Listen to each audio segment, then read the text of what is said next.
Hey everyone, welcome to my channel. If you are new, my name is Marissa Price. I am a Black woman social worker, healer, freelance coach, and educator.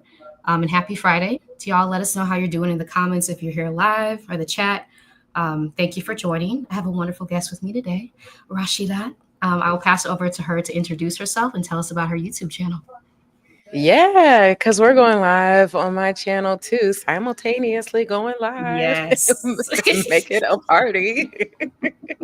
But yes, I am Rashidat. I am a lifestyle coach for Black women, and I help us learn how to work less and live more because ain't nobody got time to be spending our whole life working. So, yes, I'm super excited to be doing this live stream and talking about collaboration today because it is definitely one of the ways that I've learned that I don't have to do this all on my own. I get to Oh my collaborate with gosh. other amazing Black women, and it is Yes. one of my favorite things. Come on. Me too. And just like the ecosystem on YouTube, right? With all of us like creating different stuff, like being guests on each other's channels, like I've never seen anything like this before. Like it's Right. so special, right? To be a It part of is. this type of entrepreneurship community, creative community on YouTube. And so, yes, and I see a few folks joining us. Hello, Debbie H from Sacramento. Welcome. Hey, Maya Spikes Rights. Good to see you here, as always. But yeah, I do want to talk about just like your background in journey into entrepreneurship. I know that you have like an interesting background in fashion design. Like, what was Yeah. that path like into entrepreneurship? Yes. So here's the funny thing. I was 17 years old and Jesus told me I was going to be an entrepreneur. And I said, Jesus, you playing? No, I'm not. Because I was scared. I was so Yeah. scared of being an entrepreneur. So I ran in the complete opposite direction, almost Hmm. like Jonah, except Jonah was being a prick. I wasn't trying to be a prick, but Jonah was being a prick. Listen, me bringing out the Bible stories, but yeah, so in that what it was that I was scared of all the hard part, like that is going to be a part of being an entrepreneur because it's a lot to figure out, especially if you don't have um, parents or someone close to you that can help you navigate and figure out where to put your time and all of those things. So I went into a corporate career instead because I knew that I had absolutely no problem getting work done. I had no problem. I had been working in an office since I was 14 years old. I knew my Hmm. way around that atmosphere and fashion in itself. I also had a sewing machine. My aunt gave me my first sewing machine, I think when I was like 12 or 13 as well. And so I started making my own formal dresses all through my junior and senior year of high school. And so I decided to go into fashion design and I got my degree and I immediately came out of college and my first job was actually here in Charlotte, at a company I Hmm. won't name because do not give them your business. That's a whole nother Hmm. conversation. But it really came down to I felt like getting into a corporate job was going to be more secure, that I would get a Yeah. regular paycheck, that it would be easier for me to accomplish the American dream, all of the things that I kind of loathe now, not loathe, yes, loathe actually, like things that I realized I didn't truly want. I just thought those were the things that I should want. And then when I was like, listen, this stuff is stupid. Then I was like, okay, maybe I'll go back and try this entrepreneur. Actually, Jesus had to pluck me in the head to remind me. He told me about being an entrepreneur, but then I got back around to it. So, yes, it was a journey. I hear that. And yeah, like I had a similar like want to be an entrepreneur. Like I had a little store in my basement growing up. Like I would Oh, play I remember. pretend. As an only child, it's like you got to make up a lot of things to keep yourself occupied. But yeah, I had a whole store with a cash register that my mom had got me for Christmas. And I would just have like pretend customers come in and purchase stuff. And then that like taught me how to interact with customers, like even if they were imaginary. Mm, mm-hmm. And so, yeah, like growing up being socialized that you have to go into a corporate role, that's what I Mm, did. So I ended up going into corporate spaces that were very rigid, um, toxic. a lot, which I talk about on my Mhm. channel. And so it's just now like pivoting back into that childhood dream and want that I Mhm. had in being an entrepreneur. So yeah, it's amazing that we get to kind of play around with different things like in our businesses. And I do want to ask you just about the role of collaboration as an Yeah. entrepreneur. Like, how important is that? Yes. So let me tell you, I started my business. I started a nonprofit in 2017. Hmm. And then I started this business as a life coach in 2019. So I've been working on my business. It will be 6 years in this coming June. The most traction I have seen in my business in the whole 5.5 years of doing this have been in the last year as I started a YouTube channel and as I started doing collaborations with other creators. When people tell me they want to start a business, I say, don't start trying to sell anything yet. Go start your YouTube channel, get over that fear, and start having collaborations first before you do anything else. So that you have the Hmm. audience, so that you have the clarity of what you're talking about, so that you know what your people connect to, like what your people get excited about your story, because this has been the absolute most traction I've had in my business and the whole time I've been in my business. So I don't know if I expressed just how important it is to me, but it out of 1 out of 10 things to do, this is the number one thing. Collaboration. Starting your YouTube is number one, and then number two. Actually, I take that back. Collaboration is number one because you can go start collaborating on someone else's channel, on someone else's podcast, and someone else's email. There's so many different ways to collaborate even Hmm. before you start your YouTube channel. Number one, go do it. Start getting your name out there. Hands down. How has that been for you? Oh, that's amazing advice. Yeah. And yeah, I started off on YouTube not really having anything business like connected to it, Mhm. which I think is good, right? Because a lot of us have the fear of putting a number to stuff that we're creating. So it just came Mhm. about like organically. I was in Alicia Renice's community, The Garden. And so a Yay. lot of us were starting YouTube channels and like supporting each other in the chat. And so it just became like an organic thing. And just Mhm. along the way, collaborating with other creators, getting business ideas, stuff that I hadn't thought about before, and connecting it to my skill set that I had in economic development as a social worker. Yeah, it just came about pretty magically, and that's like the power of collaboration, right? Because you're Mhm. able to learn stuff from other people that you had no idea about before, and like connect with other people's audiences and grow yours simultaneously. um, Mhm. I do want to talk about just like being entrepreneurs, like the message is often that you have to compete with each other, Mm. right? To get ahead, to Mm. succeed. And just your thoughts on that, right? All this messaging that we hear and how collaboration can be an antidote to that. Yes. So first and foremost, I feel like Black women are always pitted against each other to compete first and foremost before we even get into business. We're Mm-hmm, competing for attention because there ain't enough Black men out there, so we're competing for the couple that's left. We're competing mm-hmm, for the couple token Black positions because there's not that many of us are actually going to climb the corporate ladder. Man, we've been pitted against each other to compete in so many different ways, mm-hmm, and I believe that just sets us all up to lose. And as I've been in this community and as I've spent this last year spending way more time collaborating, really, as Black women coming together, man, there's been so much permission to just cater to us, to just make a space for us, to mm-hmm, use our buying power for us. Like, we already know Jewish people do it, Asian people do it. They create their own bubbles where they intentionally support each other, mm-hmm, and mm-hmm, that's how they amass power. Man, I've seen when us Black women do that with each other, there it's been beautiful to see just how much my business has grown, how much I've found mm-hmm, amazing creators to work with, other business owners to support.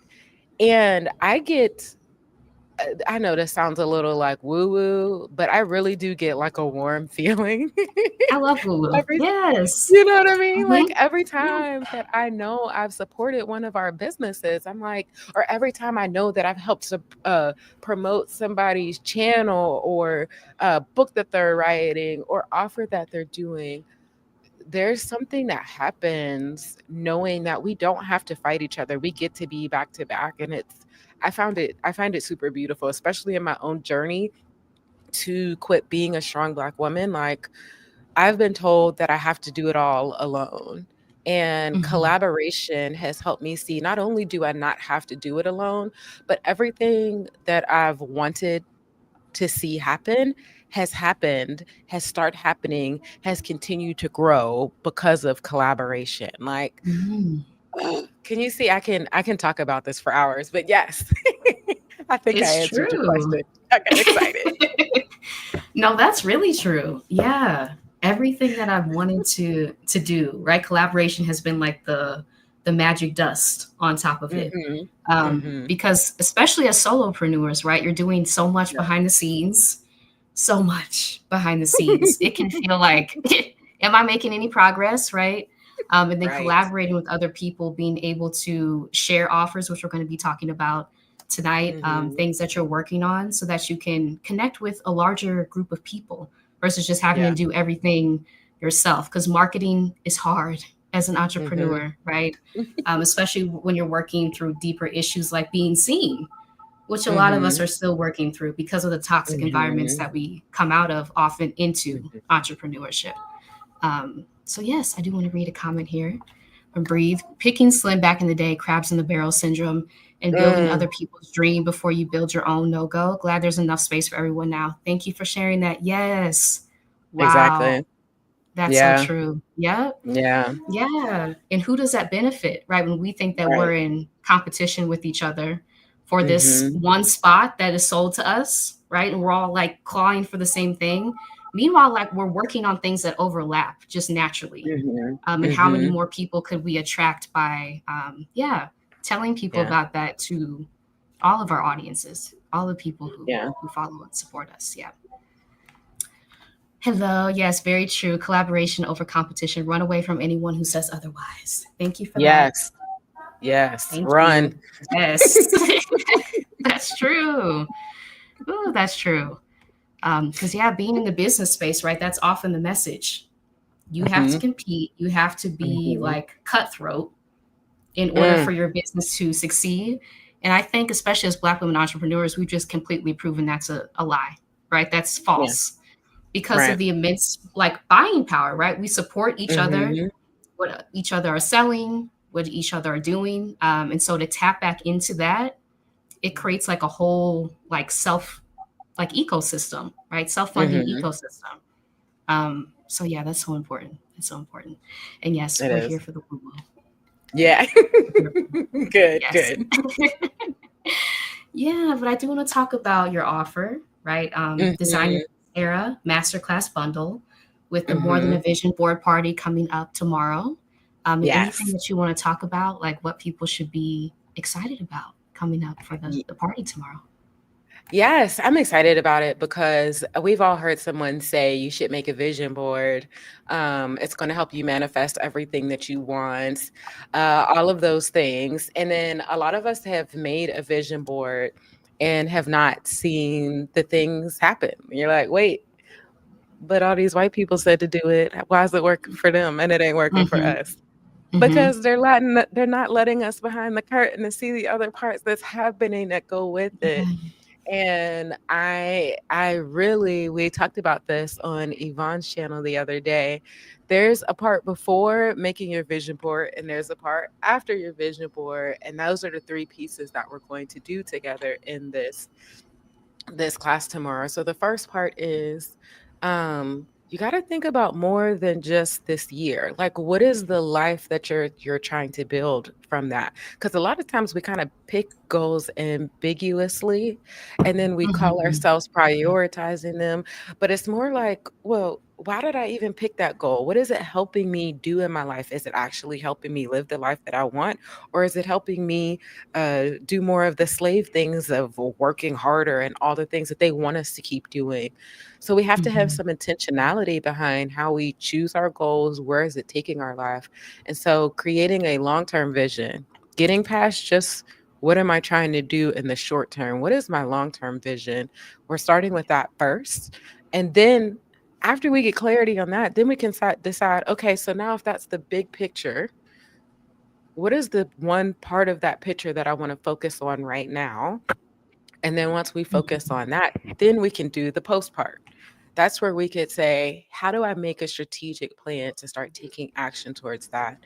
And that's hard too, because it's like, well, I don't know what I don't know. So how do I get started without feeling like my plan failed and then I got to restart? And that's the second part that we're talking about. I'm going to help you create a plan that actually keeps you moving forward even when you don't know everything, when you can't make you there's no way you can make the perfect plan. I'm going to teach you how to keep going all Right. the way to actually making your dream happen, um all the way to the end of that. So I again, something that I could get excited about because we talking about passion topics up here today. Like this Yes. That's true. That's true. girl. Yes. And you said something about behind the curtain, which like perked my Mhm. ears up, especially around entrepreneurship. Yeah. Like building your dream life, which is what the masterclass bundle is focused on, right? Making Mhm. your strategic plan for your life. And then also when Mhm. it comes to business, right? A lot of the things that we need to know when it comes to business are kept from us intentionally. And so we're Right. out here trying to put the pieces together ourselves, which is Mhm. so difficult, right? Especially as Right. solopreneurs. Like I said, it's just you on your laptop doing tasks, right? No one is really like Mhm. interacting with you if you're not a part of communities. Um, yeah, like co-working communities, which I just started on Black Mhm. Women Freelancers on my I channel, and love then it. Freedom Fridays.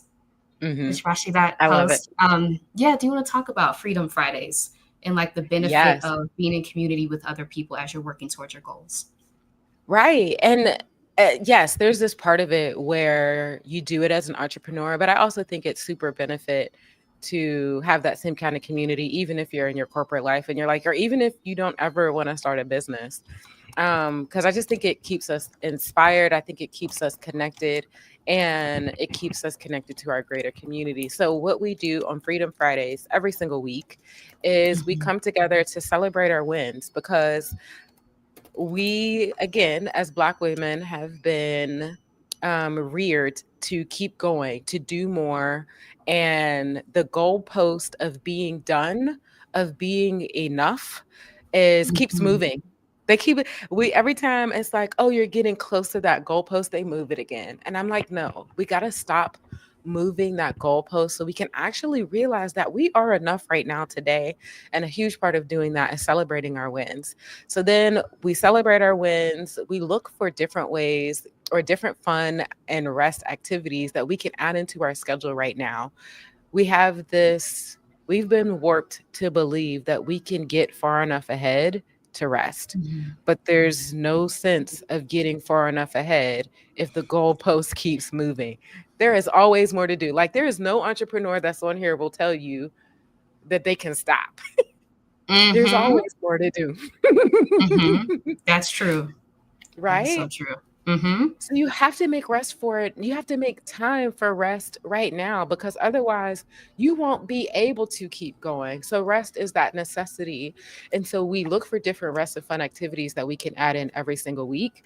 And then we schedule it. Because listen, if you think it's just going to happen because you said it's going to happen, if you put as much intentionality behind living your rest life as you do your work life, then we would all have life work balance. Okay, we Mhm. got to put intention behind it. And so we take time to actually schedule our rest life in our calendar, just like our work life. And then we wind down for the weekend. So that hopefully, once by the time that the day ends on Friday, you have a whole full 2 days. I don't like doing my weekly reset on Sunday because your mind is still like going from all the things from last week. I like to do it on Friday. So Friday, when I'm done, I got 2 days Mhm. to be free. Look, walk around naked. I'm saying metaphorically, but if you want to walk around naked in your nudie booty, that's fine too. But allow yourself to be like mentally free so that you can enjoy your Hmm. weekend, get your cup refilled, and be ready to start back on Monday. So that's what we do every Friday on Freedom Fridays. We just finished a couple hours ago. So I love it. It's one of my I favorite love things. it. Yes, I love Freedom Fridays. Yes, please subscribe to Rashidat's Yeah. channel, Your Dream Strategist, for Freedom Fridays. Hmm. Fridays at noon, starting at noon Eastern time. Hmm. Yes, we always have a good time.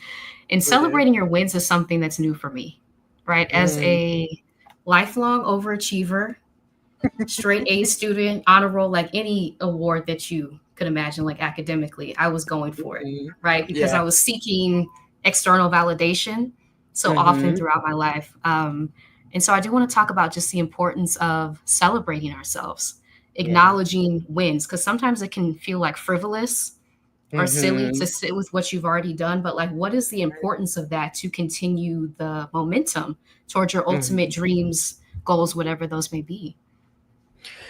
Because here's the thing, if Mm-hmm. we're waiting for someone else to celebrate it, that celebration might not ever come. Mm-hmm. It might not Mm-hmm. ever come. We got to start Yeah. celebrating ourselves. And I think that's the other part of taking back our value, taking back our acknowledgement of our own worth, rather than putting it in someone else's hands. You have to say, I'm worthy because I choose that I'm worthy. Like there's nobody else that can say me that could tell me anything less. You just get to Mm-hmm. experience it. And if you choose not to experience it, that's your loss, not mine. It is. Okay. Like, I think it's a different mentality around it. But it is, especially for us as Black women, it's really hard to start receiving that because Mm-hmm. we Wow. wait for it Mm-hmm. to be something huge.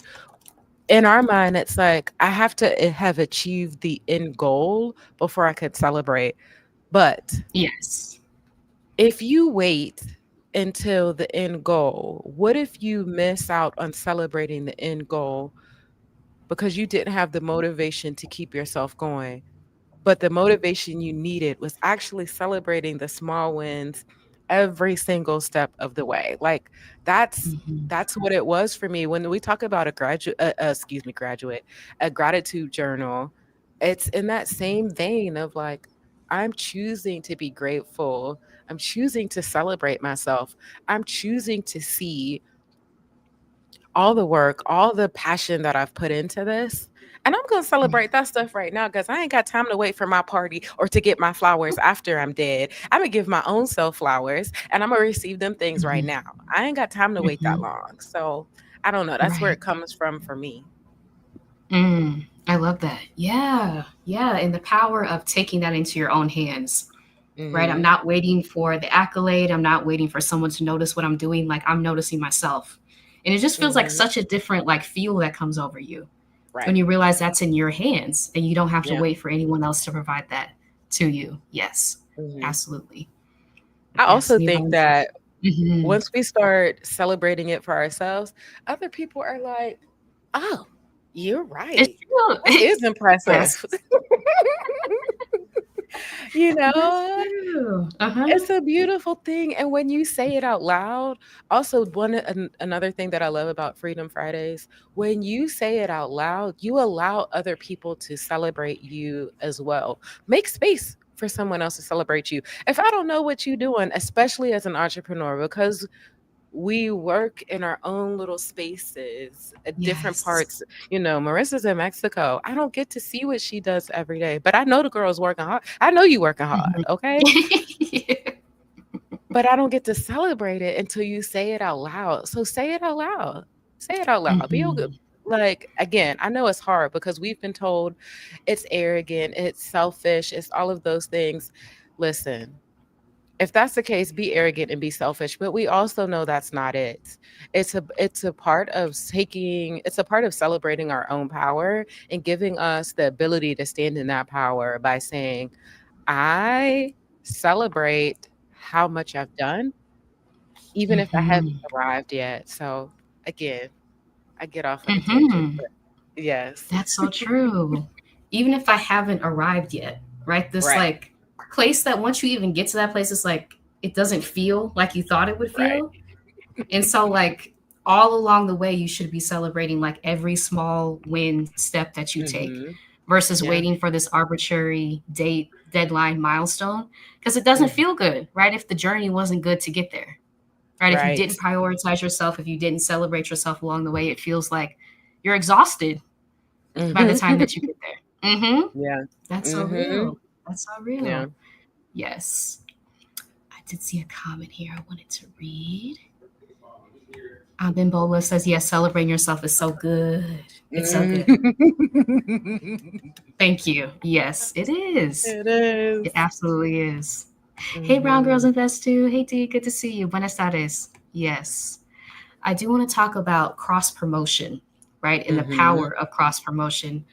Since Mhm. when you're a solopreneur, right? Like we talked about, like marketing efforts, email Mhm. sequence, drafting, social post, keeping up with the algorithm. You're doing all of this by yourself. You're basically like a full company with just one Yes. person. And so, like the power of cross promoting, going on each other's Yeah. channels, talking about what you're doing, and just how that can be used as a tool to grow your business as an Yeah. entrepreneur. Yeah. I love that you brought that up because I have been doing this sales campaign, and the next time that I do it, one of the things that I want to do is I want to kind of do a tour across my favorite people because none of us do the exact same thing. Like you said, we complement what we do. So to like Mm-hmm. do a tour across those different channels where I can promote my things and they can come to mine and I can have them on live and ask their questions about their offer, like we're going to do with yours today, and say, like, Mm-hmm. here's what's available to you. Because the other thing is, a lot of times we don't necessarily know all of the different products that are available that are created specifically for us as Black women. Take advantage of those because all of those other whitewash products, yeah, they could help you, but it's not going to be the same when you get the help from these culture experiences.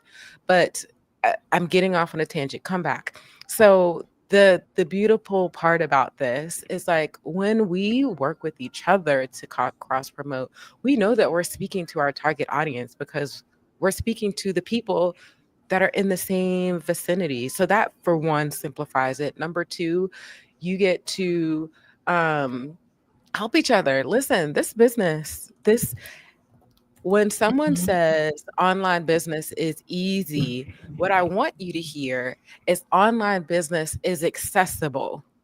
It means that Oh, it is yes. accessible for you to start a Mm-hmm. business. It does Mm-hmm. not mean you are going to immediately get clients. It does not mean that you Right. are immediately going to blow up. It does not mean that just because you say it's for sale that people are going to purchase it. None of those things are true. Mm. Okay? It's a Right. lot of work behind getting your products out there to the right person, and then having the right messaging that helps them understand what you do so that they finally buy it. And it's a learning curve, but when you do it with collaboration, it helps you hone your messaging. It helps you get in front of um your target audience. It helps you get feedback so that you can make products that they actually want, services that they actually want, not just making a product that you think they want. It helps you refine how you do your email services. It helps you make your website better. You can collaborate with wonderful people. Like I saw Kyoka over in the chat. Listen, we have so many Yay. amazing people that we can collaborate with. Mhm. You have different people that you can do affiliate promotions with. We do affiliate promotions with, Ooh, yes. um, Amazon. Do it with each other. Like, help us. These are the things. When we talk about lift as we climb, these are the things that helped us climb together. So Mhm. do those things as a business owner so that it doesn't have to be so hard and so that we don't have to do it by ourselves. Mm. You said so many gems in there. Thank you. Yes. Yes. The last part about affiliates, right? Mhm. And something that we're going to get into. So, Dr. Kamani and I are co hosting upcoming Job Liberation Virtual Summit Round 2, Mhm. 2025. Mhm. And part of that is like advertising to affiliates, right? And telling people like Mhm. how affiliate sales works. because we're so Mhm. used to it just being like housed with Amazon or like these Mhm. bigger companies that have all this, like we know who they are. Um, Yeah. but how can we use that as a tool within, because we're so interconnected, right? To advertise our offerings, our products, Mhm. become affiliates of each other's products to sell that. And basically, what an Mhm. affiliate is you receive a portion of the total sales Mhm. price for advertising it to your audience, and they Yeah. purchase it using your unique affiliate link. So yeah, that's so true. And like Yeah. reframing what's legitimate, right? I think Right. that's a huge part of it. Mhm. Yeah, and realizing that we can utilize these tools within, because our buying power is so, like, I don't know the word for it, like intense, supreme. That's what's coming up, but the Mhm. buying power that exists, right? Because we support each Mhm. other, because these are our values often, right? To Mhm. support what each other is doing, lifting as we climb. So yes, that's so true. That's so true. Yeah. Oh, yes, yeah, job liberation is going to be annual now. Yes, that Come is on now. the plan going forward. Yes.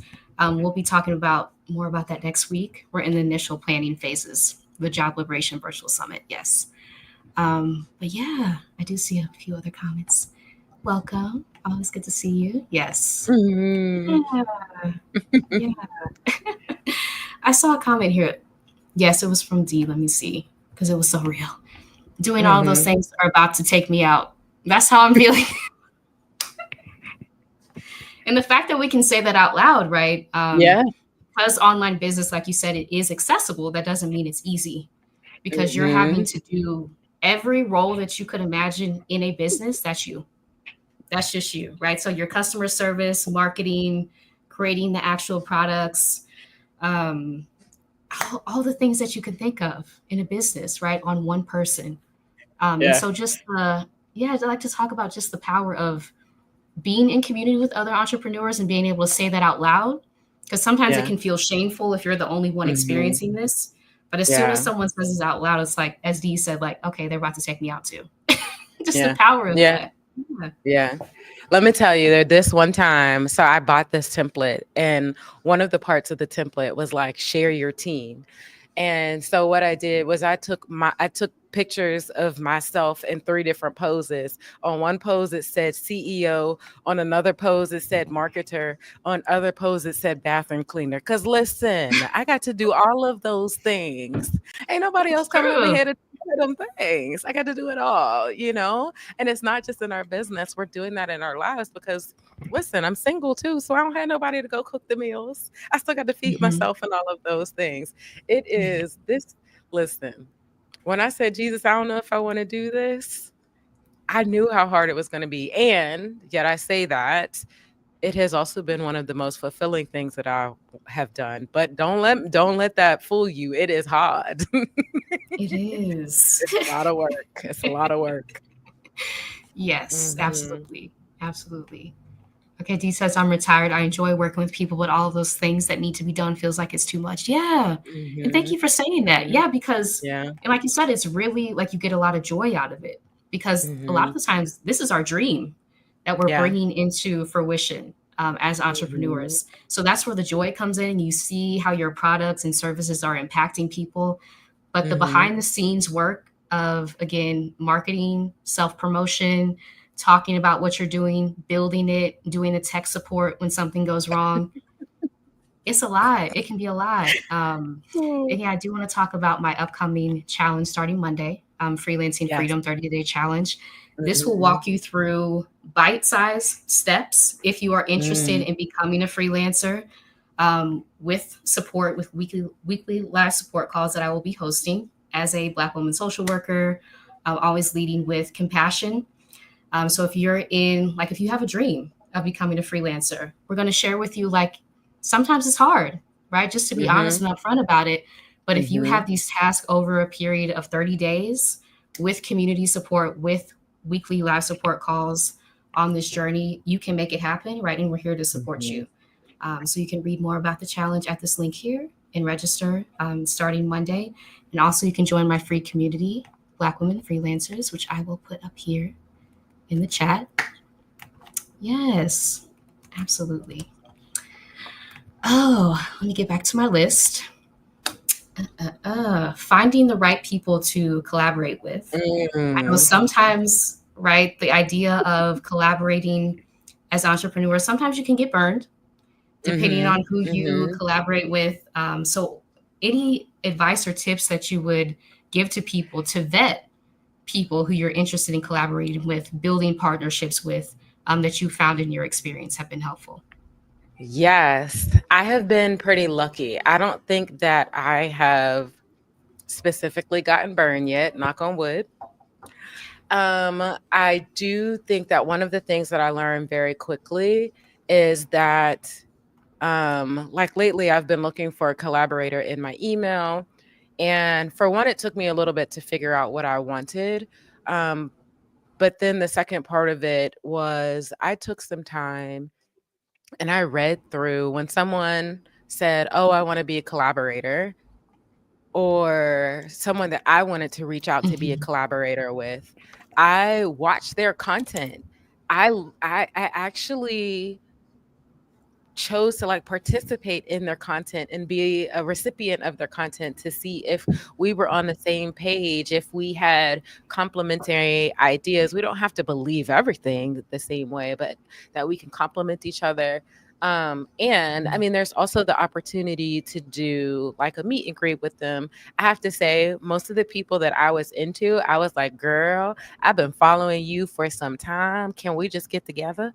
And that has worked out. So I think the biggest part of that has been I have watched other people's content and I've found topics on their channels. I found topics within their content and said, "Oh, I would love to bring you on to my channel to talk about that same piece of content." For one, it simplifies it for them because you kind of have an idea of what they're already going to say.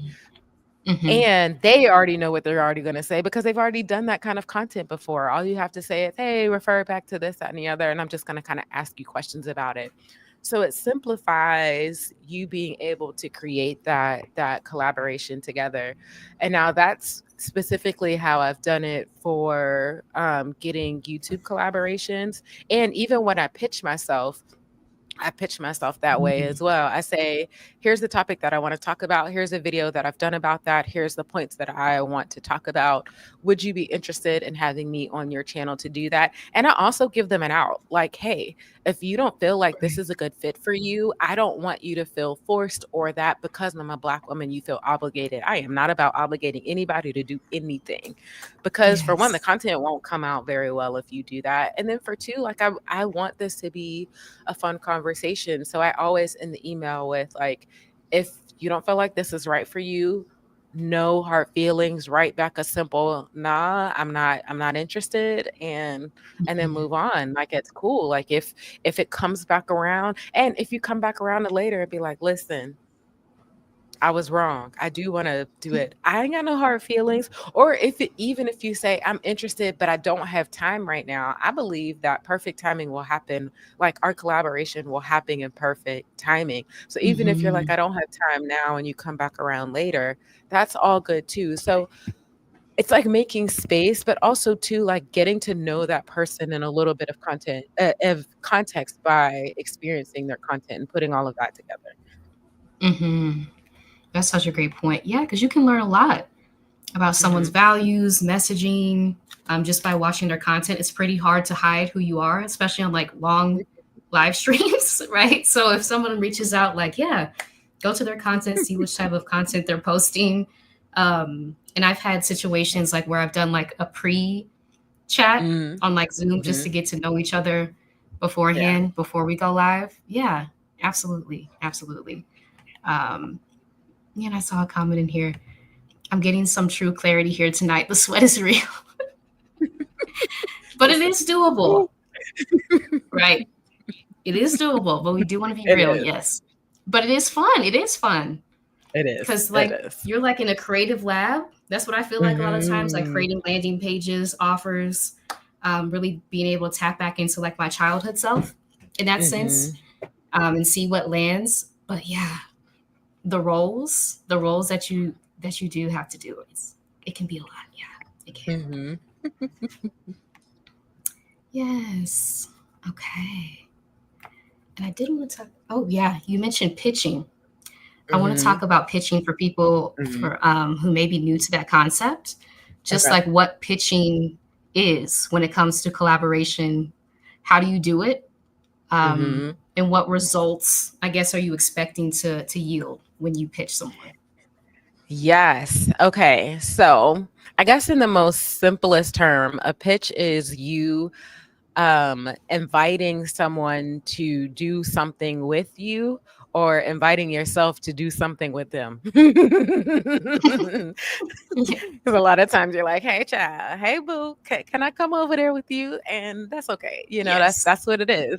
It is definitely putting yourself out there. It's a little bit vulnerable, and the risk is worth the reward. I have found that. I mean, I didn't know Hmm. Marissa when I found her, and I've Hmm. been so glad that I have. Gosh, I think we've done maybe 5 or Hmm. 6 collaborations at this point, not even Yeah, including the things that we've already been talking about. So, I yeah, think so. like Hmm. it's been quite a bit now that I'm thinking about it. So yeah, so this pitch is like, hey, and the best, I don't want to say the best way. One of the ways, there's a couple different ways to do it. You can send someone a cold email where you Hmm. introduce yourself and you say, hey, here's my idea. This is what I want to do. Here is why I am asking you. And also, like, let people know that you like them and why you like them. Like, don't hold back.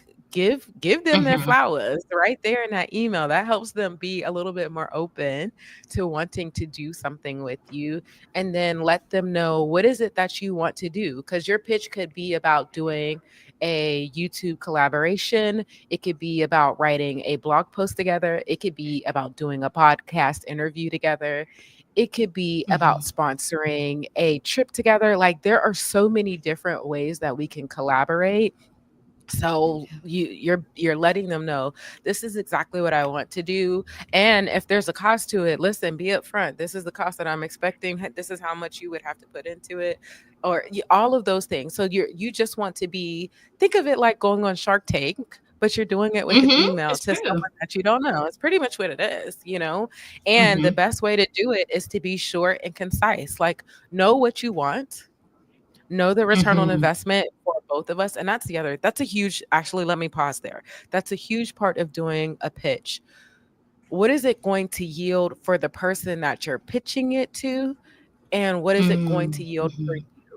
Because a pitch, you are doing a pitch wrong if you're making the pitch all about what you're going to get out of it instead of showing what they're going to get out of it in addition to what you're going to get out of it. Like it should be a win-win for both people. If you're just pitching for yourself and you're not making it a win-win, then you need to go back to the drawing board. But yeah, you're letting Hmm. somebody know like here's a win-win situation in which we could work together so that we can both grow together. And you let them know what that is and then send it out there and leave your energy open for a yes, but also be okay if someone says not now or if someone says no. I hope I got all the points of that Hmm. because I kind of just went. That was amazing. That was amazing. Thank you. Yeah. Because when I started as an entrepreneur, I had no idea what pitching was, the importance of it. And like Mhm. you said, just reaching out to people who you are fans of, aligned with, Mhm. who you watch their content and you want to do a collaboration, right? And like you said, giving them their flowers and Mhm. telling them how the collaboration would benefit them, and Yeah. leading with that in your email. Yeah. Yes, that was great It advice. makes it so simple. Yeah. Hmm. Hmm. And I think our first collaboration was on Black Girl Depression, right? Based on the I video that I think it did. And was. then it resonated with you. And then you did a series Yeah. on Black Girl Oh, Depression. Yeah. yes. And that Yeah. video was so Hmm. impactful for me. Like, I don't know if you guys have watched it, but like watching Marissa's video and even doing the research for the collaboration that we did helped me figure out that I was struggling with depression at that moment, which then helped me because depression is one of those things that Hmm. when you name it, then you actually get to do something about it. Changed my whole Yeah. life, changed my whole 2024. Like the why not tell her she deserves her flowers for that? Girl, you deserve your flowers. I think I should take, you know what I mean? Like do that. Yeah. It's Like it's that simple. It does this doesn't have to be complicated or hard. Like these are people that you already watch, that you already love. Why not reach out and ask to work with them? Mm-hmm. Mm-hmm. And thank you for that. Yeah. I actually did that video as part of Stephanie Perry's YouTube challenge, which I was in. Ah, Um, I love and it. yeah, that was healing for me. That was healing Mhm. as a social worker, right? Trying to retrieve my skill sets from Mm. a very like Mhm. toxic graduate school work environment period of like 5 years. So that video Yeah. was healing for me. It really allowed me Yeah. to reclaim a lot of the Yeah. knowledge. And so I'm glad that that was helpful. Thank y'all. Yeah. Yes. Yeah. Yeah, I see Tea Time Beauty. Hey. Yeah, Lesson says agreed. I love that you brought that up. We have seen collabs that are clearly one sided. Yeah, and making sure Mhm. it's mutually beneficial, right? When you pitch Yeah. someone and making that clear. Yes, Mhm. absolutely. Yeah, the power of collaboration. Absolutely, absolutely. Yeah, both videos were life impacting. And see, like, how many people that my video and then combined with your video series on Black Girl Depression, how many more Yeah. people it reaches when you choose to Right. take like inspiration and use that as fuel for collaboration versus like what we're taught is like competition, only one person can talk about it. Right. Like, no, Right. because my perspective Mm-mm. is way different than your perspective. You have Mhm. different like life experiences to add Mhm. to the message, and it just reaches Yeah. so much, so many more people when you're able to Yeah. view it from that perspective. Mm-hmm. Yeah. Yeah. Agreed. Yvonne says, yes, if you want to go fast, go alone. If you want to go far, go together. Absolutely. Absolutely. Yes. Yes. Hmm. Yeah. I do want to talk about call to action, which is very Mhm. important, like as entrepreneurs in the online business, e commerce space. Um, and Yeah. a lot of us can feel like we don't want to like tell people like where to go to purchase, to book, right? That can be a whole hurdle to get over. Yeah. So just the importance of call to action if you are Yeah. becoming a freelancer, becoming an entrepreneur, telling Yeah. people how to take the action that you want them Yeah. to progress in the part of the sales funnel or whatever that you're working on. Yeah. So Hmm. there's some new things that I've been learning about this because so many of us, including me, have been terrified of being salesy. We don't want to be that Yes. old fat white car salesman that is like skeezy and sleazy that we're running from. And let me be real. Anybody that's become an influencer now has realized that for one, there's no space for that. But for two, just simply telling someone about what you do doesn't make you a sleazy car salesman. Okay. we Hmm. gotta take that, we gotta take that context out of it. And we have to recognize that a lot of times people would love to work with us. They just don't know what the heck we do. If That's they don't have a true. concept of how they work, how they can work with you, then they don't ask to work with you because they think, oh, well, this is all that's available to me. So you have to be the one to lead that. This is where we get to lead the conversation, especially as coaches, especially as service providers. If that person knew what to do, they wouldn't be asking to work with you. So you got to tell them what to do. You got to say, Hmm. here's how I can help you. And that also comes with, here's the other part where I think we get scared. We haven't, and it's been an evolution for me, is to truly understand our customer's problem. Because sometimes the problem that we had was not the same problem that our customer had. But when you know what your customer's problem is, and you know that you can help them solve it, it actually becomes this really natural conversation that you're like, hey, I completely understand all the things that you're going through. You can give them a Hmm. couple immediate things to be able to help them make that jump and help them see that they can help you. And then you can offer to help to continue to help them. I just experienced the most natural, most amazing pitch in by a Black woman. So I don't know if you guys know. Her name is Glow Antonimo. Antonimo. I'm saying her name wrong because I don't have it in front of me and I don't have it spelled out in front of me. Hmm. But her name is Glow. She's a graphic designer. She's on Instagram, thousands of followers. yeah, like over like tens of thousands of followers, okay? And she wrote a book about dating, which I recently bought. And at the end of the book, it says, hey, if you want more help with XYZ, send me an email and ask, let me know what you're working on, and I'll happily reply. A lot Mhm. of us, for one, here's the other thing too, as Black women, we'll see stuff like that and we don't take people up on their offer because we're scared. Stop being scared. Mhm. If it was too much, they would have not offered it to you. Okay, take Mm. advantage of what has Wow. been offered to you. If it's free, don't feel bad for taking advantage of the free. If they wanted you to pay, they Okay. would have let you know. Take advantage of it. If I offer you a free virtual coffee date, take advantage of it. If Marissa offers you a lead magnet, take advantage of it. Okay, I'm off of that Mhm. soapbox. Let me get back on the topic. That's so Okay. important now. Mhm. It is a thing. We'd be like, "Oh, I don't wanna waste your time." It's not wasting my time because I wanted to talk to you. And so I received that this woman that makes more, probably easily 500,000 a year, that has Mhm. 40,000 followers, when she gave me the call to action to send her an email after reading her $37 book, I took her up on the offer.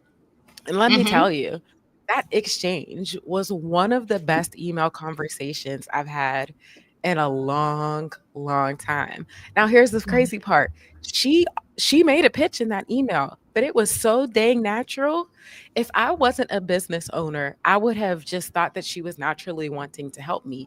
And that's how we know that we've done a Mhm. CCA well, was that it feels like a natural progression. So here's what it was. I sent her an Mhm. email. I let her know, how I love the book, the things that helped me. She asked me a couple meaningful questions, and we got into this deep conversation because I was willing to open up and answer the questions. And she was willing to give me like true heartfelt questions, like not just copy and paste. Like she truly had a conversation with me.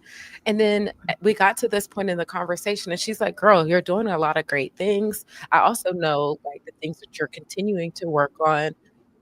I take on 2 clients for this a month.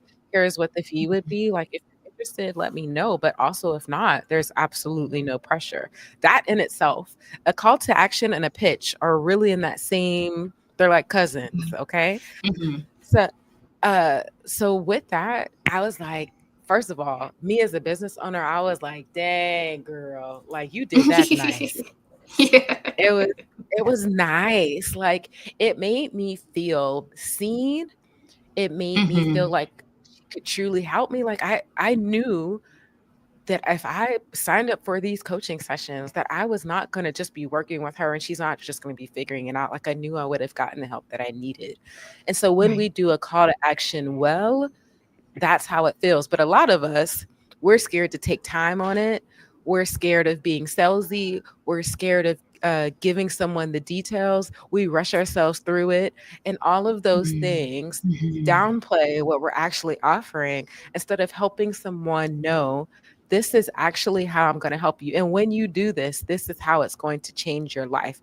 This is how it's going to fix the problem. This is the solution that you've been looking for. So when we do a CTA Mhm. like that, it actually makes it so easy for someone to say yes. Now, I have to say it's an art. I'm learning to perfect Mhm. it. One of the parts of being an entrepreneur, but don't ask for the sale. Ask for the sale because sometimes it's literally the fact that we never just ask somebody, hey, do you want to work with me? You'd be surprised how many yeses you get by simply It's just true. asking, hey, and doing it in a personal way. That's the other thing that I've learned. In this sales campaign that I've been doing, I've reached out to people who have raised their hand before to say, "Hey, I want to work with you," but weren't able to work with me in that capacity, or this was just Mhm. a better fit. And I would say, "Hey, I know you thought about this, but I think this would actually be a good fit." And I've also told people, if I don't think it's a good fit for them, I tell them no. That's the other part about not being a sleazy salesperson. If you know this is not a good fit for them, if you know they're not ready for it, Mhm. tell them no. They will Yeah. appreciate you for telling them no. Mhm. I'm getting off on all of these tangents, but all of that No, to we say, need this. Thank you. you see, I get excited about this. I didn't learn a lot over these last 5.5 years, okay? But yeah, Ask for the sell, y'all. Ask for the sell. Don't be Mhm. bashful, and you don't have to be arrogant, but say, "Hey, I know that I can help you, and these are the ways," and be willing to explain how you can help them, and then ask for the sell. Ask for the sale. Ooh, something I'm still learning, right? And part of that is like reclaiming my self confidence after all this time. Mhm. Like a lot of us are Yeah. told that to shrink, right, throughout our Mhm. entire lives, and then being an entrepreneur, you have to do the opposite of that.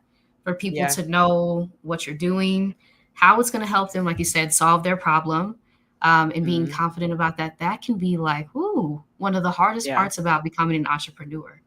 Yeah. Um, and Yeah. yeah, in your experience, have you had any like challenges with that and getting to that level of being Oh, open yes. about what you're selling and like telling people with a clear call to action? Okay. Listen, let me tell you, I have had people ask to work with me, and I would tell them no because I felt like I wasn't ready. Yeah. Oh my gosh. Me too. Me too. What kind of craziness is it to say, "I won't take your Yeah. money even though I know I can help you?" Listen, Mm-hmm. that's because, and I talk about this, like, I need y'all to understand. When I talk about the things that I'm sharing with you, I have made the mistake. This is not me having done it perfectly. I have made the mistake. So, like, Mm-hmm. telling people no or trying to make my product perfect before I sell it, stop Oh. that. Mm-hmm. Stop that. Show up and give it away. All you got to do is be your fullest self, and that's what makes people want to work with you. So I've been in that person where I've been scared to be salesy, where I've made way more educational content than sales content because I didn't want somebody to think that I was a sleazy car salesman. Listen, now I'm gonna tell you, this is what I got to offer you, and if you don't want to buy it, that's fine. Mm-hmm. But I'm still gonna tell you it's here. I'm gonna send you Right. an email about it. I am going to offer it to you. And again, you have the right to say no, but I'm also not going to shrink. This is what and this is a part of us choosing to stand in our power. Like literally stand up and Mm-hmm. say, "This is what I do and I'm proud of it because I know I'm good at it and I know I can help you." And again, this is my confidence, not arrogance. I've lived this and I've helped other people get this result. I simply want to help you too. And it's not because yes, I want you to pay me, but it's more because I want to see your life be better. I don't do this for the money. The money is just helping me live my life so that I can give the light away and make this easier for you than it was for me because I don't want you to have to go through it the hard way that I Mm-hmm. did.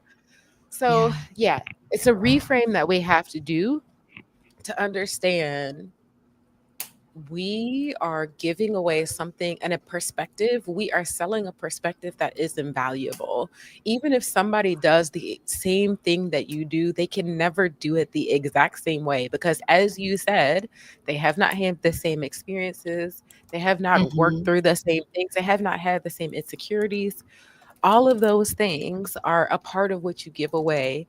So allow yourself to be compensated for sharing those things with someone else. Wow. Gems. Yes. Yeah. It is invaluable. All of Mhm, your experience, like you said, you're helping someone mhm, through the trials and tribulations that you went through in your mhm. experience. You're giving someone like, you don't have to go through all that because I already learned the lessons along the way. And so I'm coaching you from with the knowledge that I have now. So you're Yeah. already starting off on step 10 versus step one. I think Right. that's huge, right? Right. Um, Right. and yeah, salesy. That's something Yeah. I'm still struggling with, right? People Yeah. thinking that you're trying to sell something. Well, as an entrepreneur, Mhm. that's part of your job, right? You are trying to sell stuff, Exactly. right? That's kind of And part of that the doesn't course, make y'all. you right. It doesn't make you like sleazy. Like you Mm-mm. said, like you can tell people what you're offering without Yeah. feeling like you have to convince someone, you have to beg someone to buy from you. It's like letting that Yeah. mentality go. People are actually Yeah. looking for exactly what you're creating and Yeah. providing. Just like any other service that we see other people offering that we buy, Yeah. it's the same thing when it comes to us as well. So Yeah. yeah, staying rooted in the Yeah. fact that you can be confident. Like I said, that doesn't mean that you're arrogant. Yeah. It doesn't mean Yeah. that you're arrogant. Yeah. Okay. So you just reminded me of two other things. Okay. Hmm. Thing number one, when we sell something, there are four different contexts, and I have to make sure I get them right. Hmm. Four different ways that we pass on value. Number one was, like you said, we help take the journey that would have originally been this long and we make it this long. That is a Hmm. huge value. That is straightening out the path. That is simplifying someone's life. That is worth a value. That is something that people will pay for. Um, Hmm. Another part of that is not just shortening the path, but actually speeding up the process of getting the knowledge. Because a lot of things, not everything, but a lot of things that people teach, you can search on the internet for it, but that's Hmm. going to be the long way. It might take you 10 Hmm. years. Are you trying to wait 10 years to get that thing? Or are you trying to get it tomorrow or in the next 6 months or in the next 12 weeks? That's the other thing that you're paying for. The other thing that you're Hmm. paying for is the simplicity of having someone that is explaining it to you rather than trying to figure it out. Um, Hmm. and there's a fourth one, and I can't think of what it is right now. I'll look it up and I'll put it in the comments afterwards because I can't think of what it is right now. But when you provide value in those four ways, those are the things that make people buy. Now, here's the other thing. This is the second part that I was thinking about. If someone chooses not to buy, it's not a slight against you, but it may be a learning for you that they do not yet understand what you do. Okay? Wow. There Yes. It's a good chance that they still just don't understand what you do. And especially for me as a life coach, if I was Hmm. helping you start a business, you Hmm. understand that a little bit more because you understand what the output of that is. But as a Right. life coach, I'm helping you change your life. And you're like, girl, that's really broad. What in the world does that mean? And so that's why I have to be really clear on my messaging to help you say, this is the outcome that I help you accomplish. With my first phase, I'm going to help you be able to define the worth of who you are so that it becomes tools that you use intentionally rather than trying to fix your weaknesses, because ain't nobody got time to be focusing on their weaknesses. Or I Right. help you understand that with a vision gives you the clarity so that you can stop doing all the other stuff that's distracting you and wasting your time, and I can help you figure out what exactly to do rather than just doing for the sake of doing. So when you get your understanding, when someone starts to understand what those things mean, that's when people start to Mm. buy. So if people aren't buying yet, it's not that they don't believe in you. If your audience is big and you haven't been able to convert it yet, it's not that they don't love you or that they don't want to work for you. And it's not even mean that they're just here for the free stuff. Sometimes it just simply means they don't understand how you actually help them. And you have to learn how to get that clearer. Mm. Wow. Wow. Thank you for that. Yeah. I know, because a lot of us can feel like if we put something out and no one buys it, it's a rejection of us. Mhm. Right? Mhm. Attaching what you're doing to your identity, the same thing we talk about in toxic jobs. Detach what you do from who you are so that it Yeah. doesn't feel like a blow to you Mhm. as a person when someone doesn't like buy your product or service. Even And in your that's so business. powerful. Yeah, even in your Yeah. business. Yeah. That's true. Yeah, and that brings up Yeah. another thing. Like, as we're a lot of us are transitioning from toxic work environments into Mhm. entrepreneurship, how can we begin to release some of these ideas and like traumas actually that we've had in these Yeah. environments as we pivot into entrepreneurship and start to Yeah. separate ourselves, as you mentioned, from what you're doing, and realizing it's something that can be tweaked, your Yeah. messaging, the value, right? Because some of Mhm. us may have had messages come at us in these environments that it is us. Yeah. And so how can we Yeah. like start to heal before we like jump into entrepreneurship with these same internalized oppressors that we have Yeah. from these workplaces? Girl. And that's so much of why I do what I do. Because in the first phase of my program, before we start dreaming or doing anything else, I Hmm. I like to describe it as redefining who you are beyond your job title. Hmm. But let me give you an example of what that looks like. I know that multiple of us have experienced this, so I think you guys will be able to relate. I felt like I was known as the angry Black woman. I was known as the beep. I Mhm. was gonna say the word, but at the end of the day, I felt like even though it didn't even matter how much I showed up with a willing heart to just help people, because I was the one who called out when things were wrong, like she did in Wicked. Y'all, that's a whole nother Yes. conversation. I'm Oh my Imma stay on gosh. this. We got Listen, to. oh, we have to talk about that, but girl, okay, Imma stay on track. But anytime that we did anything like that, and you could see how Yeah. she in that movie, no matter what, just for boldly stating the things that were actually true, we were seen as this angry Black bee. And Mhm. so I for so many things, it made me feel like I needed to shrink because I knew deep down that was not who I am.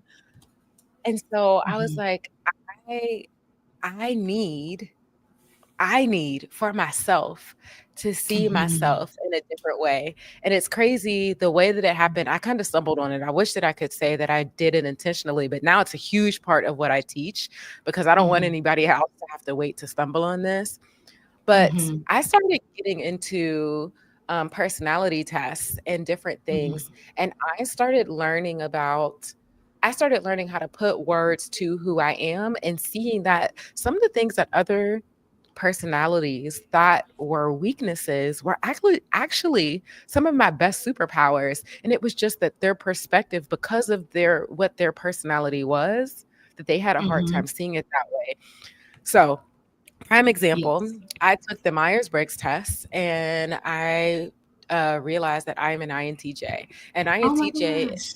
yes, one out of 16 personalities. Okay, so there's 16 personalities in Mhm. the Myers-Briggs. Inside of the INTJ, out of everybody in the world, every 8 billion, million, gajillion people, only 3% of those people are INTJs. And not only Wow. that, INTJs tend to present a little bit colder, but yet they have some of the biggest hearts. When I started realizing that, for one, Mhm. a personality test could be so clearly show all the different parts of me and I could relate to it, I was like, yo, I am not the only Black sheep in the world. Like, I am not, it's not even the only Black sheep. I'm not a Black sheep at all. There's more of me out there. But since there's only 3% of them, no wonder I had never crossed paths with anybody else that saw the world the same way that I did. And I was like, Yes. oh, there's Mhm. space for me. Like, it was so huge for me to be like, okay, there's actually space for me. And then to take that a step further and start seeing my strengths, man, that's how I started recognizing how strategic I was, how analytical I am, why I love problem solving the way that I do. And with those things, I started leaning into them, and it made it be my superpower instead of being my weakness. It was a whole paradigm Wow. shift that literally changed my whole life, you guys. That's why one of the next lead magnets that I'm creating, yes, I do this in my Mhm. program and I walk you through it, but I want there to be a part of it where you can start that journey before that. So I'm creating, haven't got it done yet, working on it. Get on my email list. I'll send it out when I get there. But creating a whole list of these personality tests that I did that really helped me put words behind who I am, because it is so flippin' valuable to be able to define your worth outside of your job title, outside of the way that you make money, because that is only a very small, minuscule part So, of who you are. Okay. mhm. I get excited again. I'm gonna come back. Thank you. Thank you. You said so many things. First of all, Wicked. I'm seeing the theme here. I haven't seen you watch Wicked twice. I've seen it. Have I seen it 4 times so far? Yes, I have. Because it was like my life on screen, right? I've never seen that before. Like, So yeah, powerful. and I see Maya Oh my too. god. The Wicked movie Yeah. is my whole personality now. Me too. So it's okay if y'all go off track. Listen, I feel like we can all just go paint ourselves green because it'd be an ode to how Yes. much we actually are. Yes. Oh Mm. my gosh. It's so true. Yes. It was so amazing. It was so amazing. Yeah. And like you said, like you go throughout your life like thinking you're the only one. That's how it felt for so often. I'm like, no one else Yeah. thinks like me. No one else like feels like Yeah. me. And I actually took the Myers-Briggs test in Glamazini's, who's in the chat. Oh, did you? Her Okay. yeah, her planning retreat, her virtual planning Yes. retreat. And I found out I'm an Mm, INFP.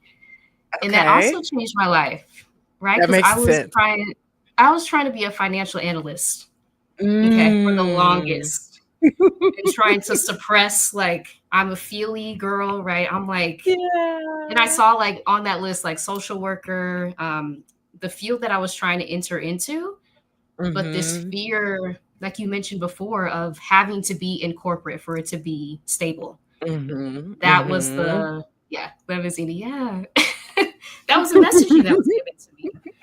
But when you do like do personality tests, find out like what your Yeah. identity actually is, the Yeah. blocks start to come together, right? And you They realize like do. nothing was ever wrong with you this entire time. You Yeah. just, like you said, an Yeah. INFP, an INTJ. Yeah. Yes. Yes. And the other beautiful thing about that, let me tell you, so here's the other thing I wanna caveat with that. There's a Hmm. chance that the first time you take the test, you might get a result and you might read that and you might be like, it's kind of me." Here's what I learned about Hmm. that. The first time I took the test, I got a result, and it was right as soon as I got out of my corporate job before I went and traveled the world for a year. Hmm. What I recognized when I took the test 9 months later and I got a different result, I recognized that it gave me taking that break gave me the space to answer the questions and how I would naturally respond rather than how I would have to nurture myself to respond based on the environment that I was in. So it Hmm. gets you if if you get a response the first time and you're like, "Yeah, but that's more like how I have to show up, not the way I wanna show up," give Hmm. yourself some space to step away from the test and then go back and answer it based on how you actually want to respond, and you'll find that you will clearly see so many of your strengths. It was so clear to me to see how I had to be when I was nurtured to be this corporate in a box person that I really didn't wanna be, but then also get to see just how I loved myself so much more when I got to see who I truly am and how I truly respond and like really make space for that. So just something else Hmm. to think about if you've ever not completely connected to a test, a result that you've got on a test, try it again after you get to step away from some of the things that make you feel icky and see the results you get the next time. That's such great advice. Yeah. Because a lot of us are masking, right, in Mhm. these Mm. corporate environments, these rigid environments where we're told this is the only option to like Yeah. survive often. It's like it Yeah. feels like life and death, like the way it's presented. Yeah. And so we go through life like masking, and it's like the impact of that is not small, Mhm. right? Um, Mhm. and so like giving yourself a chance to like retake it as you Yeah. come into yourself, right? Release the Yeah. mask. It's like, okay, Yeah. this makes more sense about who I was the entire time. Yeah, Yeah. absolutely. Absolutely. Yeah. Yeah. And Annika, hello. Yes, I tried so many times to trick the Myers Briggs. First, I wanted to switch from I to E, then wow, J to P. Yeah, I'm solidly INTJ. And I saw a few people INTJ. And you said Yeah. that's like rare, like 3% of It is. the It world. is. It's funny. I've been meeting more and more as I talk about it, but I remember I never used to meet any INTJs, and I could tell, like, I could tell clearly you not like you ain't got the same personality as me, but I think we Hmm. also when we make space to just be okay with who we are, Hmm. then we start to gravitate to those people, and that's a beautiful place to be too. So, yes. Yes, that's true. That's so true. Yes, and shave our heads and turn green. Yes. Wicked Yes, girl. fans. I'm already halfway there. Oh my I love it. gosh. Yes, yes. But yes, as we're winding down, I do want to ask just any like last pieces of advice if people are interested in collaborating that you have found in your experience, and then we can talk Yeah. about our offers one last time before we wind down. Yes, last piece of advice in collaborating. I would say if you have a hard time getting started, I'm going to invite you to go hang out with my boo. Now, I love this man. I'm being silly. I'm talking about ChatGPT, okay?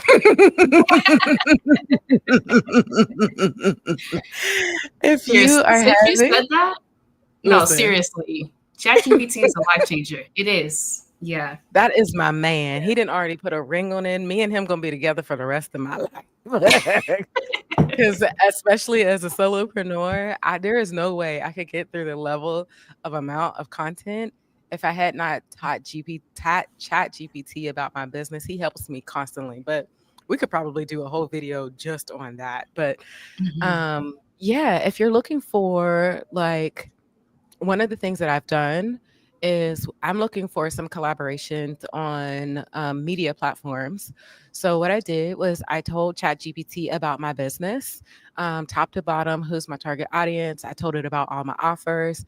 I taught it about anytime I'm doing a sales campaign, and I continue to teach it, even if it doesn't say something right, I'll update it and say, here's what I actually said. And so what that does, and I keep it all on that same thread. So what it does is it teaches ChatGPT what your tone is. It teaches everything about your business, and that enables him to help you do different things like Mhm. doing research. The one thing that I love about ChatGPT is that you can go on Google and put in a search term and it's going to bring you all of these results that you're going to have to read. But if you go on ChatGPT and do that same thing, it's going to give you a summary. And not just that, it's going to give you direction. So if you're trying to, let's say you're trying to get on print media, placements, like something I'm trying to do.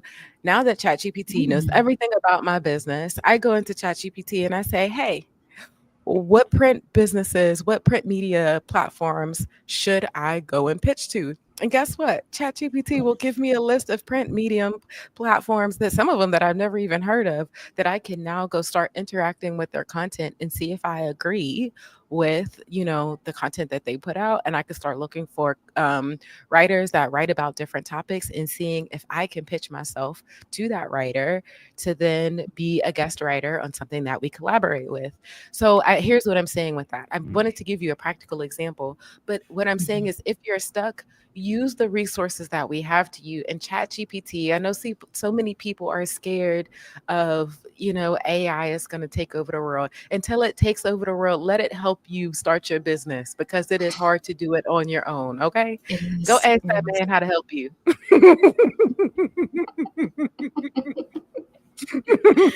That's Let so him do the work. true.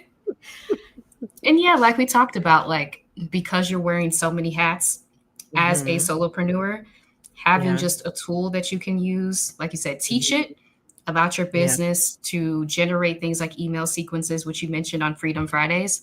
And I've been doing Hmm. it ever since you Yeah. mentioned that. But yeah, it saves a lot of time and also like your Yeah. creative energy that you would Yeah. typically be using to do these like technical tasks. Just ask for help, right? Yeah. And that can be something Yep. like a hurdle to get over.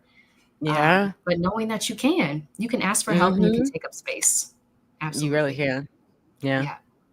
So Yeah. that's my Listen thing. to ChatGPT. And also, yes, INTJ is in the Mhm. chat. Yes. That's Come on. wild. Okay. I love it. Come on, y'all. Yes. INTJs in the house. Yes. Okay. I see a question here from Inika.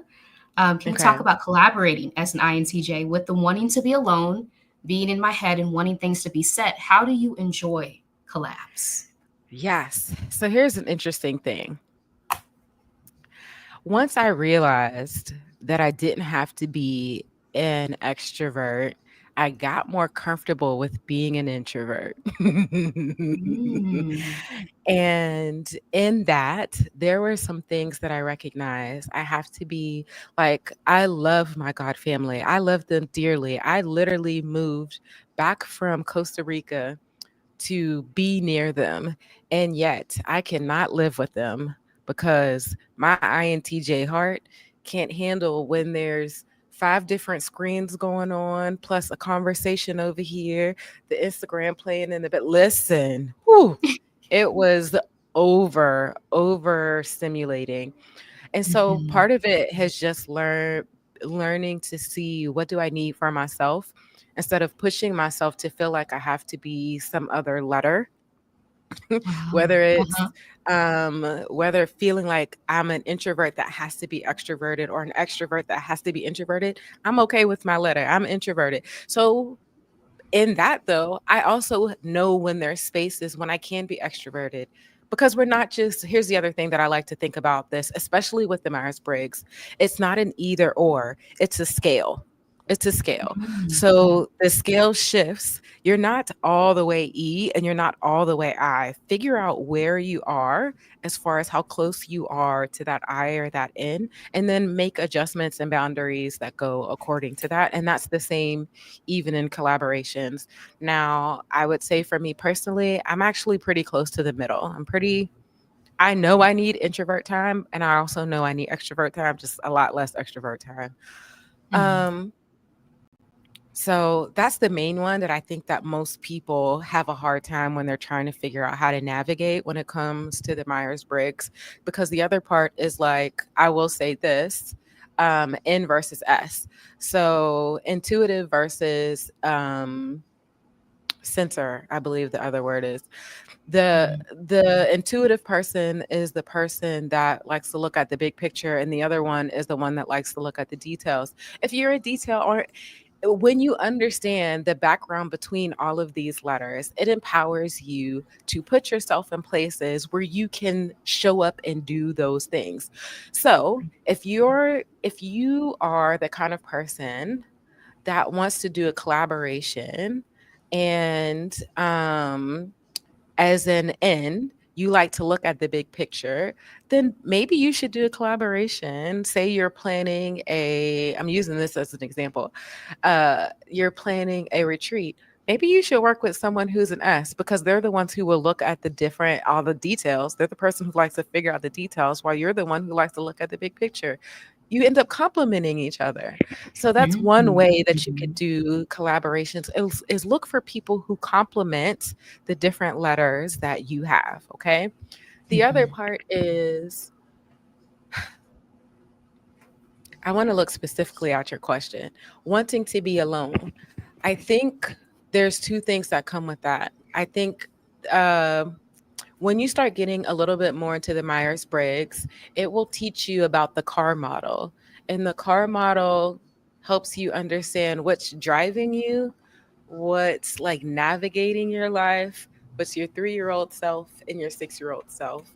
And I recognize for myself that sometimes when I wanted to push people away, I was trying to drive my car from the back seat of what my personality was, meaning that I was living my life based on my fears rather than stepping into the power that I actually had. So that's on the healthy side. Excuse me, that's on the unhealthy side of wanting to be alone. I don't know which one it is for you. I'm just talking about for both. I'm not saying that's you. I'm just saying I noticed that in myself. Okay. On the healthy side of when I needed to be alone, it meant that I hadn't devoted enough rest and space time for me to actually fill my cup up. And so that's a huge part. Like, you guys, when I tell you I use the things that we talk about on Freedom Fridays was created because I wanted to share it with you, but it was activities that I do on a regular basis. I have to budget my time and energy. If I want to show up and give you the full me like I'm giving to you right now, I would not have been able to do that yesterday because, girl, my energy was spent by this time yesterday. I have to Mm-hmm. make sure I look at a comprehensive list, a comprehensive look at what my whole schedule is and say, I know I can't show up that way if I have 20 other things set up on my schedule for earlier that day. So that's why I do the time and energy budget, because it helps me be realistic in my boundaries on a regular basis and saying, I don't have the energy to do that plus this, plus that, plus this, and be my fullest self. In order to be my fullest self, I have to push that off and prioritize this. And that helps me say no to the things that are just not as important and yes to the things that are super important. So listen, the realistic schedule, that worksheet is $1. It's on my channel. Work with me. My website, workwithme.yourdreamstrategist.com. And I had a whole video last week that helped you set it up so you could watch that video. Okay. But yeah, like as an INTJ, that was so huge because at the end of the day, with collaborations or with anything, if you overbook yourself, if you overextend yourself, there's not going to be enough of you. And Leslin said it this way: you're going to end up in rest debt, sleep debt. You don't want to be in debt to your own body. Okay. Let yourself get Mm-hmm. caught up because there's no such thing as getting caught up. So don't let yourself get to the point where your cup gets empty. Make space by not overbooking yourself. And that realistic schedule is what helped me get that. Like there's no other way to say that. Like hands down was so important to me. Mm-hmm. That's so important. Ooh, Hope that helped, yeah. Anika. Yeah. Thank you for that question. Hmm. As I said, I can't believe you remember that. Oh, girl, I remember. Yes, I too. We had a whole conversation. Yes. Everything that y'all put in the chat is like it gets stored in my brain too. Like I'll remember stuff that y'all said. Hmm. Absolutely. All the time. Um, but yeah, I do want to talk as we're winding down about the Design Your Rest Era Masterclass Bundle. Anything that Yeah. you'd like to share, I'm going to link it here again in the chat. Yeah. And the vision board party coming up tomorrow. Right. Yes. So remember, the vision board party is tomorrow, but next week is the budgeting and self care. I know we always talk about self care in regards to naps, in regards to facials, in regards to um, all of those different things. And while those are a part of self care, having control of your money and knowing that you have financially set yourself up to be stable and have an emergency fund and being able to empower the life Mm. that you want to live is another part that allows us to feel like we're taking good care of ourselves. And so budgeting is this activity where we don't, it's not a scarcity thing, because I know a lot of people get freaked out about our budget and they're like, oh, it means that I can't spend any money. That's not true. So I'm going to use a different word, a spending plan. This is about helping you create a spending plan that empowers you to make intentional decisions about how you put aside money to do the things that you want to do, make sure that you pay your bills, get out of debt, all of those different things. And we all know that intentionality is so important. Like, if you're waiting to accidentally fall on the things that you want, you may be waiting your whole life. But you can actually take Mm. that time into your hands and be intentional about it. And these are the ways that we do it, with how you design the life that you want to live and how you use your money to empower that. So next week is the second masterclass where we actually create your budget to empower your dream life. Now, here's the other thing about that. Especially when you become a business owner, especially when you become a freelancer, it is so important to use your budget to keep yourself from being a starving artist. Mm-hmm. Mm-hmm. That's so true. Okay? Like, you have to know how you're investing your money in yourself, in the overhead costs that you have. I think most of the people that are joining this call are not. I'm not doing it from a business perspective, but we can always do that from another business perspective another day.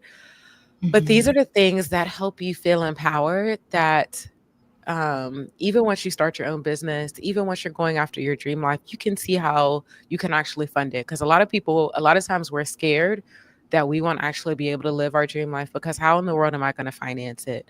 And this is going to take the mystification out of that and show you exactly how to do it. You'll have a plan, like you will have an actual plan on how to do both of these things by the time of each of these sessions. So yep, those are the two things. Yay. So yeah, listen, all the things that you need. I love that. I love that. And yeah, the second part that you said, like as a freelancer entrepreneur, like having something in place, because Mhm. that's like something I had to learn, right? Just kind of jumping. Well, I had a plan, but it felt like I kind of jumped into entrepreneurship because there were so many things that I didn't know. And one of those Mhm. things is having like a plan, like for your Mhm. finances, projecting for it as much as you can as a freelancer. Um, yeah, those are really beneficial to sustain Yeah. the journey. Yeah. Hmm. Mhm. Yeah, Mhm.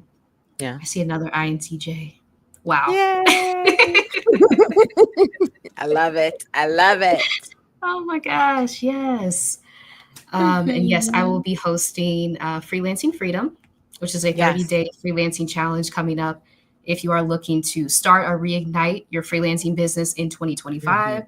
this is a 30-day challenge, Monday through Friday, because we take weekends off. Mhm. So, really, 6 weeks. Come on. That will provide you with daily tasks on how to start, reignite your business, things like how to create your portfolio, how to identify your target audience, all these Mm, basic building blocks for business. So that starts on Monday, and also weekly live support calls will be available, hosted by me, a compassionate social worker, as you're working through the deeper issues like being seen, putting your things out there, maybe potentially embarrassment for doing something new, which we know is very common. mhm. So Yeah. those will be Yeah. 6 weekly live support calls that you'll also get access to. And yes, I look forward to you joining if you're interested in becoming a freelancer in 2025. You can find out more at this link, which is also linked in the chat. But yes, as we're winding down, any last words that you like to share with the audience? Um, no, I don't think I have any You last shared so words. much. Like, thank you. I know, and I could get excited. Listen, you and I, we get excited and talk about this for such a long time. But I do want to say this. I think that what you're doing specifically to help freelancers get started, I know when I started my business, listen, I was feeling around in the dark. I didn't know how to get started. I didn't know where to focus my time. And if I would have had someone to walk me through more than just getting on the internet, because yes, you can find some information on the internet, but that's not going to help you know where to start, what to do, how to prioritize it. Man, it would have changed my journey. So I'm saying that to say, when I think back of some of the things that would have helped me, a challenge like this would have helped me. And you guys, I talk about the life side of this, but Marissa is helping you start with the business side of it. So I applaud you for taking time to do this challenge and to help people start their business. Because it's a powerful thing to not have to listen, the things that I'm telling you guys, I had to figure this out over 5.5 years. You're gonna be able to figure Yeah. this stuff out in 30 days. Like that's Yes. huge. Yeah. Listen, can we get a calendar? Can we get a calculator and see how many days that was that I spent versus how many days you gonna spend? Like that's the benefit of Yeah. doing this challenge. So I'm so excited that you're taking time to do this. Thank you. Thank you. I appreciate that. I'm trying to find the values that we laid out. Yes.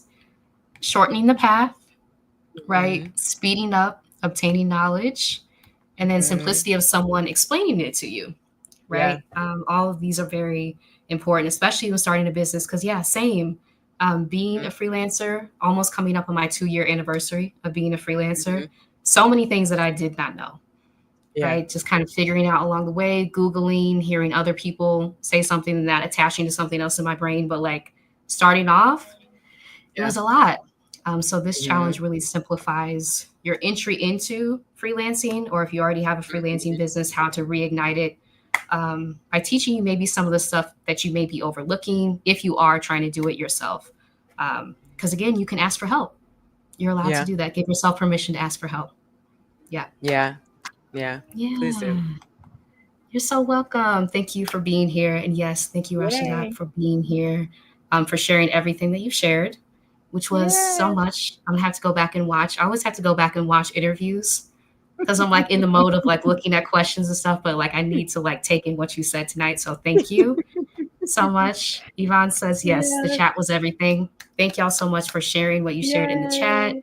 We found out that a lot of us are Wicked fans, right? So Yes. maybe like an upcoming live stream. I know Yes. that you mentioned that. Oh, it's coming. It's coming. I'm trying to decide if it's gonna be like a series of videos or if it's gonna be one. That's really what I'm trying to figure out. So, yes, we're gonna talk Yes. about it, y'all, because it's gonna be good. Oh, it's gonna be good.